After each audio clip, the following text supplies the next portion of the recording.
Olá pessoal, agora a gente vai falar um pouquinho mais sobre detalhes de implementação, detalhes de conjunto de instruções e questões relacionadas a como melhorar ou como olhar de uma forma um pouco mais profunda. O primeiro passo que a gente vai falar é como verificar a implementação de um processador. O que significa isso? Eu tenho um processador em hardware, alguém produziu esse processador em hardware. Ou você comprou um processador e quer saber se ele é o processador seu. Então a gente vai tentar olhar sobre essas duas óticas. Você precisa verificar o processador, a outra ótica é você precisa garantir que esse processador esteja correto, porque você comprou um processador. A primeira coisa, se a gente pensar que eu tenho uma especificação deles, bom, é mais fácil.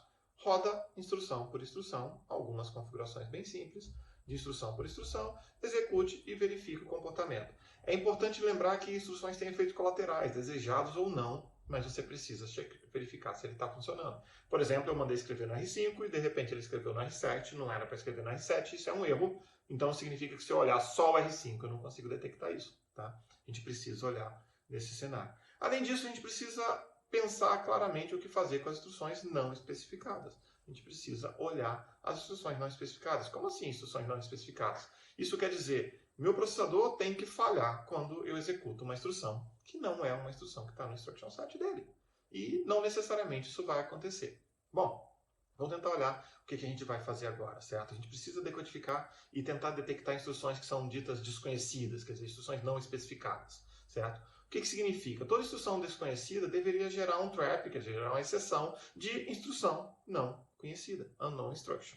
Tá? Eles deveriam gerar isso em todos os casos, mas pragmaticamente a gente não tem essa certeza, a gente vai precisar rodar. Se eu tiver um conjunto de instruções RISC, talvez a forma mais fácil seja, ok, eu tenho instruções de 32 bits, eu vou gerar todos os números de 32 bits, vou botar na posição de memória e vou mandar rodar aquela instrução. Algumas delas eu sei que já são instruções válidas, eu já testei anteriormente, então eu pulo essas instruções. Outras são instruções inválidas e eu vou simplesmente dar um jeito de ver se elas continuam gerando o trap de instrução inválida. Lembrando que essa operação vai ser extremamente custosa, a gente está supondo que cada instrução inválida vai gerar um trap, a gente vai ter que restaurar, gerar outra instrução e gerar o trap de novo. Então, assim, é algo bem custoso, tá? A gente vai gastar muita energia para isso.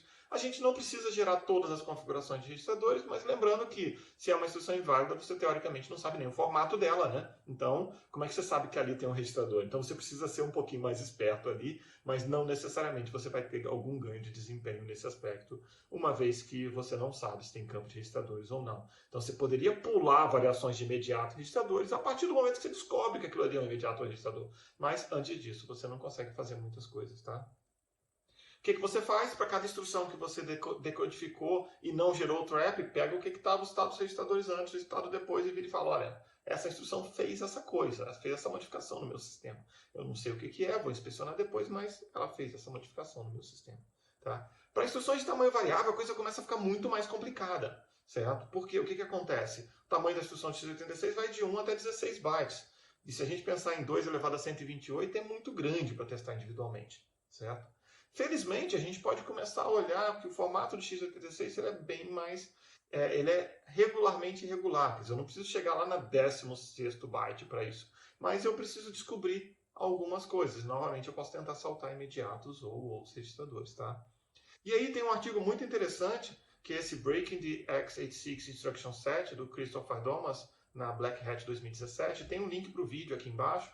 Eu recomendo que vocês assistam esse vídeo, é bem interessante. E o que ele fala é que o processador nosso não é uma caixa preta, a gente não sabe o que tem lá dentro. E existem instruções secretas, e essas instruções secretas estão lá e existem comportamento dela.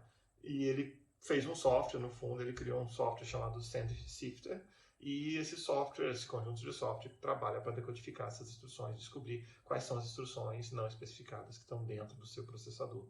Tá? É uma coisa bem interessante, é uma ideia bem interessante, então é legal, vale a pena assistir esse vídeo aí, tá bom?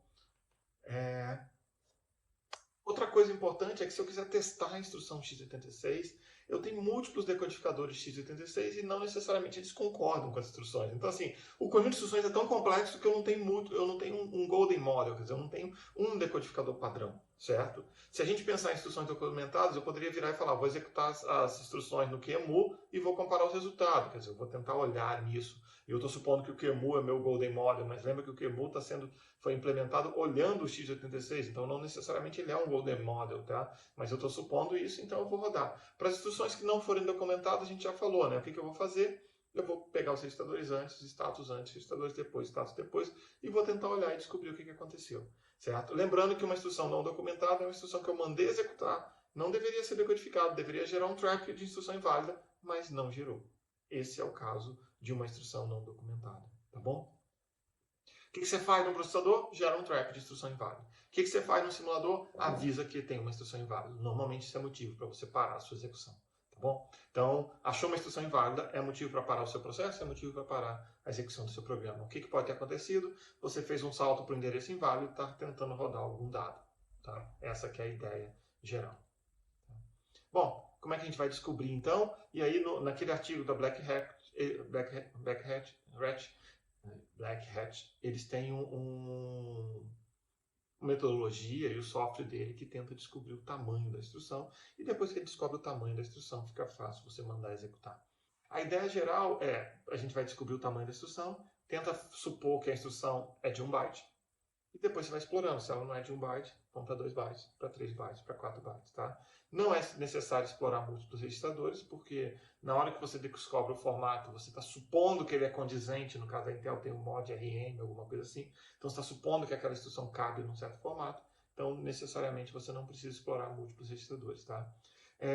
As instruções que não são especificadas e não geram trap, quer dizer, existem instruções que não são especificadas, e se elas não gerarem um trap, o que vai acontecer? A gente vai precisar tentar descobrir coisas delas. Então, esse é o modelo. E a ideia geral dele é um artifício super interessante. Ele coloca a instrução no final da página e manda ela rodar. Ou você vai gerar e marca a página seguinte como página inválida. O que acontece? Ou você vai ter um trap de instrução inválida ou um trap de página inválida. Então, você fica decidindo. Se for um trap de página inválida, essa instrução aqui tem uma semântica. Se for um trap de... No caso, se for um trap de instrução inválida, a instrução está completa, mas não, eu sei o tamanho dela, mas ela é uma instrução que eu não tenho ideia do que ela faça porque ela é inválida. Tá? Então, só tentando trazer isso na forma de um desenho, então nós temos duas páginas, a azulzinha de cima e a página N mais 1 embaixo. A segunda página está marcada como não disponível na TLB, significa que se eu saltar para lá, ele vai gerar um trap para mim. A gente tem um PC perto do último byte da instrução e a gente vai rodar, então, eu vou rodar um single step. Eu vou executar uma instrução do processador em modo passo a passo, modo depuração. Por que eu quero fazer isso? Eu quero fazer isso porque eu quero, se essa instrução só tiver 1 byte, eu paro e pronto. Se ela tiver múltiplos bytes, ele vai dar um trap lá de página inválida. Tá? Então a gente tem 3 alternativas possíveis. A instrução tem 1 byte e ela é válida, e ela existe alguma coisa, não vai gerar trap nenhum, certo? E ela vai rodar algum comportamento, é o que a gente quer descobrir. A instrução é uma instrução potencialmente, mas ela gasta mais do que 1 byte. Então se ela gasta mais do que 1 byte, ela vai gerar um page fault, porque ela precisa ler os próximos bytes, o próximo byte está na próxima página. E se é uma instrução inválida, ele simplesmente vai dar um trap de instrução inválida. Tá? Então a gente tem essas 3 alternativas. Okay? Trap de instrução inválida, sem problema, tudo bem pra gente. Tá? As outras duas a gente já quer olhar com um pouquinho mais de detalhes, tá bom? Ok?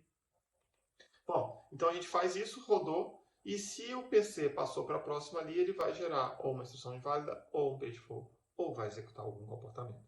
É isso que a gente quer olhar para a gente aqui, tá? E o que acontece? Se ele deu um trap de page fault, significa que existe alguma suspeita aí, essa suspeita tem mais do que 1 byte, e ele tentou ler 1 byte da próxima página. O que a gente faz? A gente repete a operação com 2 bytes. Então agora eu vou tentar com 2 bytes. Ah, se não funcionou, a gente vai com 3 bytes, 4 bytes, 5 bytes. Então assim a gente consegue tentar descobrir o tamanho da instrução. Depois a gente descobriu o tamanho da instrução, ok, a gente vai lá e tenta descobrir o comportamento dela. Tá bom? Ok? Então essa é a ideia geral que a gente tem para tentar descobrir. E esse trabalho da Black Hat foi muito interessante por chamar a atenção desse. Ok? Bom, e como é que a gente verifica se essa instrução está fazendo, ou se o meu programa está correto? Como é que eu verifico o comportamento dela? A gente já falou de uma alternativa, rodar no caso do QEMU, mas uma outra alternativa que a gente tem do Hybrid Verifier certo? Do Embedded System Letters 2017, é que a gente pode pensar do ponto de vista de um programa de alto nível. Então vamos olhar esse código à esquerda aqui. Esse código é um programa em C, que ele basicamente vai ler, no caso, certo? Ele vai pegar um laço, vai rodar de 0 até 9 esse laço, certo? Não importa qual processador que eu estou executando, ele vai executar o laço 10 vezes, ele vai escrever 10 vezes na memória e vai escrever os números de 0 a 10 na memória. Então, esse é o comportamento dele, independente do processador que eu rodar. Então, a gente tentar descobrir qual o comportamento em alto nível de um processador e mapear isso em baixo nível. Esse é o nosso cenário, é isso que a gente quer olhar de forma mais sistemática. Tá bom? Então essa é uma das formas que a gente tem para olhar. Para vocês que estão usando o Aceitone para verificar o seu processador, ele tenta fazer exatamente isso. Ele roda um pouco de código bem simplesinho, falando para você o que vai acontecer, e aí você deve checar se isso está acontecendo perfeitamente. Dá para fazer isso no software, o Hybrid Verifier faz um pouco dessa comparação para a gente. Tá bom? Bom, outra coisa importante é que com o passar do tempo, o nosso conjunto de instruções começa a ganhar mais e mais instruções. A gente detectou ali algumas instruções que eram ditas inválidas aparecem como válidas, quer dizer, algum espaço da instrução que era não especificado aparece em especificação futura. Então, os conjuntos de instruções começam a evoluir e andar em alguma direção. Eu estou usando evoluir como uma palavra positiva nesse caso, muito embora certas evoluções não sejam nem tão positivas assim. Tá? E a gente pode chamar isso aí de envelhecimento do conjunto de instruções. Tem um gráfico bem legal aqui para vocês, mostrando que o x86, na época lá quando ele foi criado, em 1978, ele tinha levemente mais do que 400 instruções. E quando a gente pega agora a versão de 2013, o Haswell da Intel, ele tem quase 1.300 instruções. Quer dizer, tem esse artigo da ISCA de 2015, se alguém quiser pode apresentar esse artigo também, e uma característica interessante deles é o número de instruções vem crescendo assustadoramente e não para de crescer. Observa que ele vai aumentando, aumentando, aumentando, aumentando, e isso é chamado de ISA Aging. Como eu mencionei para vocês, algumas instruções complexas param de ser usadas porque não tem tanto estímulo. Então, na realidade, você acaba tendo que ser capaz de rodar essa instrução, porque pode ter um código legado. Por outro lado, esse código não vai ser mais tão factível para você. Tá? Então, esse é um ponto bem crítico para a gente poder trabalhar, e é extremamente importante a gente tentar pensar no processador para frente para evitar esse ISA Aging. E tem outra característica importante, esse artigo fala sobre metodologias e técnicas, tá? Vale a pena a leitura. E uma outra característica importante é a gente pensar como funciona os tamanhos de instruções dos processadores. Tá? Então nós temos aqui um outro dado de um artigo do SBAC de 2009, onde foi medido o tamanho dos programas do SPEC 2006 em múltiplas arquiteturas, e usando exatamente os mesmos flags de compilação. E uma característica bem interessante que as pessoas sempre falam, a arquitetura RISC tem instruções pequenininhas, podem ter pequenininhas, elas ocupam exatamente o espaço necessário. E o que acontece é que a codificação do ARM Thumb e do M68K, eles acabaram sendo menor do que o i686, quer dizer, o x86. O que significa isso? Significa que tem uma arquitetura RISC com código menor que uma arquitetura CISC. Lembrando, é claro, que o ARM também é uma codificação de 16 bits para o ARM, tá? Se for o Thumb 2, então, ele acaba sendo bem esperto nesse aspecto, tá bom? Então, foram os mesmos programas, eles foram compilados, e pode ver que a gente tem até 1.7 vezes maior, no caso do Alpha, em relação ao ARM Thumb, tá? Esse foi o comportamento que apareceu aqui, e eu acho que tem uma característica interessante assim para mostrar que múltiplas codificações de instruções podem sim causar impacto. Um conjunto de instruções que tem pouco poder de expressão significa que eu vou ter que ir muitas vezes na memória para buscar as mesmas coisas de instruções. Isso certamente vai me dar algum nível de overhead, eu vou ter que tratar isso. Ok, pessoal? Então, assim, é bom pensar no conjunto de instruções não só para o atual, certo? É bom pensar também para frente, é bom pensar em não criar instruções a mais, muitas instruções desnecessárias que a gente não tem perspectiva de uso no futuro, porque ela vai acabar ficando ali, não vai ser usada, mas eu vou ter que garantir tanto que ela exista no hardware, quanto que ela esteja funcionando corretamente, porque eu não quero gerar um problema, certo? E eu vou continuar ocupando o silício para frente, eu vou ter que garantir testabilidade e tudo mais, tá? Esse é um grande desafio para o futuro. Ok? Em especial no x86, mas o ARM também tem muitas instruções lá que a gente potencialmente poderia pensar em remover, ou algumas variações de formato. Tá bom, pessoal? Com isso a gente acaba a nossa parte de decodificação de instruções, e obrigado, até a próxima.